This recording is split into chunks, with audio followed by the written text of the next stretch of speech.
Para entender la cuestión de género y cómo y por qué los seres humanos pensamos, sentimos y actuamos, necesitamos entender lo siguiente.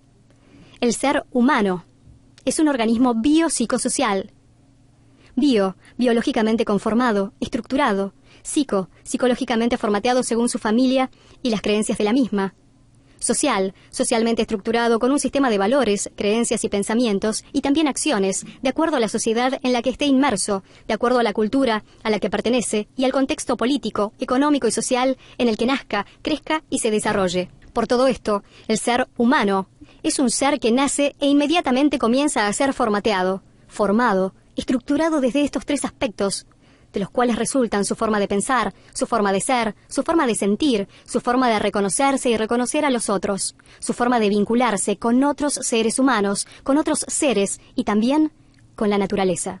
El ser humano, además de ser un cuerpo físico, biológico, es un ser mental y es un ser social, lleno de conductas, que ha aprendido a lo largo de su vida, con su familia, en la escuela, en el club deportivo, y en las diversas instituciones y espacios en los que se ha movido. De todos estos espacios que ha ido incorporando para sí, también están los pensamientos y acciones, como forma de vida válida en función de sus deseos, de sus necesidades, de sus aspiraciones y de sus convicciones. Por eso decimos que a lo largo de la vida, el ser humano, como organismo biopsicosocial, se transforma, se modifica, evoluciona y va generando para sí y para otros nuevos modelos de pensar, de sentir y de actuar en función de los contextos políticos, económicos y sociales vigentes, y de las nuevas demandas y o necesidades. En cuestión de género y perspectiva de género, esto no es diferente. El concepto se ha ido modificando a medida que las sociedades han ido evolucionando y también han ido entendiendo la complejidad del ser humano y cómo el mismo se va conformando y transformando de acuerdo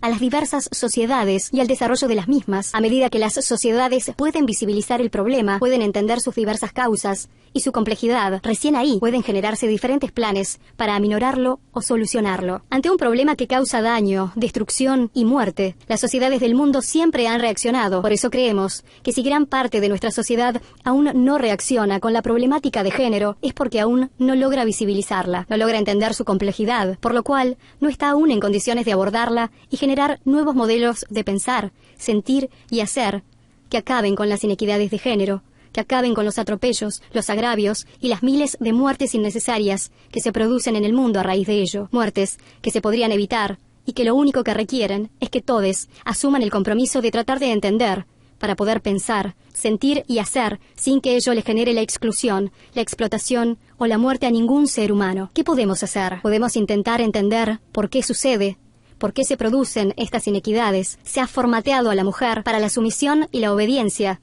para ser serviciales, atentas a las necesidades de los otros, aplicadas, ordenadas, limpias. Se las educa para no molestar, no invadir espacios, para no pelear, incluso para no hablar ni hacer ruidos. En ocasiones, se las educa para no despeinarse, no ensuciarse, para que estén siempre lindas, para que no exhiban el cuerpo ni las condiciones del mismo, para no importunar, para no alterar o desagradar. A las mujeres se las entrena para sentarse adecuadamente, arreglarse adecuadamente y para ser servidoras en silencio y de manera servicial para quien lo necesite. Los juegos de las niñas suelen ser de cuidado, de contención, de enseñanza y reproducción de las tareas del hogar, por lo cual no es casual que los oficios en los que luego se desempeña la mayoría de las mujeres tenga que ver con este entrenamiento previo. Amas de casa, empleadas domésticas, maestras jardineras, docentes, cuidadoras, enfermeras, psicólogas o tareas derivadas de las mismas. Se entrena a las mujeres para la colaboración constante para con los otros, a estar atenta para ayudar, a ser compañera. La mayoría de los juegos pensados para las niñas tienen que ver con estas tareas. En la mayoría de los casos, estos juegos pueden darse en soledad, de forma individual, en un rincón, sin hacer ruido, ni tampoco alzar la voz. Se estructura a las mujeres desde diferentes ámbitos, pensamientos y acciones, como débiles, frágiles, vulnerables, emocionales,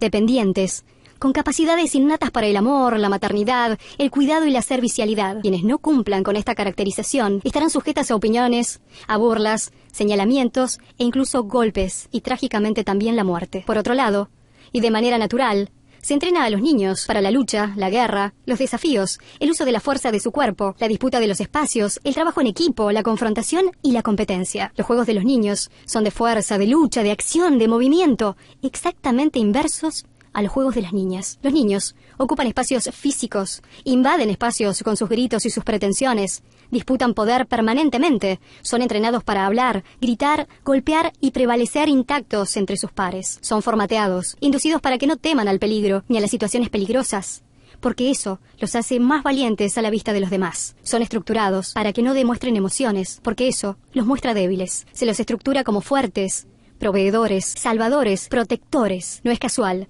que los hombres sean poco tolerantes y reactivos, que quieran ser los mejores, que busquen el peligro, que quieran dominar, mandar, imponer. No es casual, se los entrena para ello y reproducen los pensamientos y las conductas aprendidas. Por eso, la cuestión de género es un problema social, cultural, que necesita el entendimiento y el compromiso de todos para poder abordarlo y transformarlo.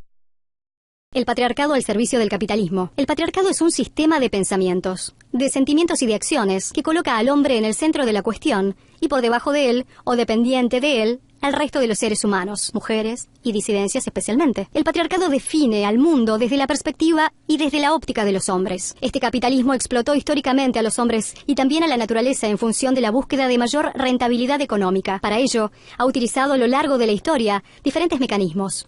Uno de ellos es reforzar el patriarcado, porque esto también genera mayor rentabilidad económica. Para que un hombre pueda ir a trabajar en condiciones óptimas, debe tener una serie de situaciones resueltas. Su comida, su ropa, el cuidado de sus hijos, si los tuviere, el cuidado de la casa, el cuidado de un adulto mayor, si existiese, el cuidado de una persona discapacitada de la familia, si esa fuera la situación. Todas estas tareas de higiene y de cuidado han recaído en una mujer. Puede ser la compañera o esposa de este hombre. Puede ser su madre, su abuela o una hija mayor. Esta mujer garantiza a este hombre una casa limpia y ordenada, comida, ropa en condiciones, el cuidado y educación de sus hijos, el cuidado de otros seres vulnerables si los hubiera en la casa, a cero costo, económicamente hablando. Históricamente, estas tareas, estos trabajos de jornada completa que realizan las mujeres, no han sido reconocidos ni de manera social, ni mucho menos de forma económica. De esta manera, hay dos personas, por lo menos, si no más, que ofrecen su trabajo al precio de una. Una es remunerada y reconocida social, política y económicamente, mientras que la otra es invisibilizada, descalificada y ninguneada. ¿Dónde se aprende por primera vez el sentido de la explotación? Se aprende desde muy pequeños. Se aprende en el hogar, en nuestras casas, en nuestras familias, sobre el cuerpo de una mujer. Es una mujer a la que debemos trabajar desde la mañana hasta la noche. Limpiar, cocinar, ordenar, educar, comprar, pagar, planificar, ejecutar, etcétera, etcétera, etcétera. Sin remuneración alguna, sin paga, sin reconocimiento. Es el cuerpo de una mujer, el trabajo de una mujer, el que vemos invisibilizar a diario en nuestros hogares. ¿Dónde aprendemos que el trabajo de papá, que sale afuera, tiene un horario y una remuneración determinada, es más importante que el trabajo de mamá, que no tiene horarios, ni remuneración económica, ni francos, ni vacaciones? Lo aprendemos en casa, lo reproducimos en las propias, e incluso nos atrevemos a justificarlo como un acto de mutuo acuerdo que beneficia a toda la familia. Estas conductas están naturalizadas y son funcionales al sistema capitalista, como podemos observar. Hay alguien que está llevándose la peor parte, no solo porque no recibe remuneración alguna, sino porque, además, se le hace creer que no trabaja, que se la mantiene, que no está generando ingresos económicos, etcétera, etcétera, etcétera. En este paradigma, la mujer se confina al mundo de lo privado, de su casa, sus hijos y los quehaceres domésticos. A ella se le priva de la posibilidad de desarrollo, de crecimiento personal, de interacción, que es todo lo que brinda el mundo público. Salir afuera, poder estudiar, trabajar, intercambiar con otros. En definitiva, se le quitan las posibilidades. ¿Quiénes se benefician con esta lógica y este modelo de sociedad? El capitalismo, que paga por uno el trabajo que hacen por lo menos dos personas. Los hombres, que por trabajar afuera por un tiempo determinado y recibir una remuneración económica acorde, gozan del reconocimiento político, existen en las bases de datos como trabajadores, económico, perciben sueldo, jubilación, obra social, y además social, el reconocimiento de sus familias, de sus amigos, de la sociedad. También esta clasificación les generan otros privilegios, tales como momentos de esparcimiento, de educación, de desarrollo personal. Muy por el contrario, para las mujeres, estas situaciones están casi vedadas, dado que dependen de otra persona económicamente y a raíz de ello, sus oportunidades y decisiones están condicionadas a la supervisión, al control y o aprobación de su compañero. ¿Dónde aprendemos que el amor es un acto de sometimiento, de abuso de poder de uno sobre otro, de descalificación, de invisibilización, de abuso del cuerpo, la mente y el alma? Sin dudas, lo vemos, lo vivimos en nuestros primeros años de vida, en nuestros hogares, en el cuerpo de la mujer que cumple ese rol, Crecemos naturalizando estas prácticas, incorporándolas como válidas, reproduciéndolas, transmitiéndolas a nuestros hijos. Por eso, necesitamos modificar nuestros paradigmas e incorporar la perspectiva de género a nuestras vidas, no solo para devolverles a las mujeres los derechos y las oportunidades históricamente negadas, sino también como reconocimiento a cada una de nuestras madres, abuelas, tías, que debieron soportar los atropellos y el no reconocimiento de una sociedad poco inteligente, que no pudo visibilizar la profundidad del problema y, por lo tanto, tampoco pudo generar las soluciones. Es nuestra obligación generacional evidenciar el tema, sus causas, sus consecuencias, para poder, entre todos, plantear nuevos esquemas que generen sociedades más solidarias, justas, inclusivas, equitativas, respetuosas de la diversidad y de los derechos humanos.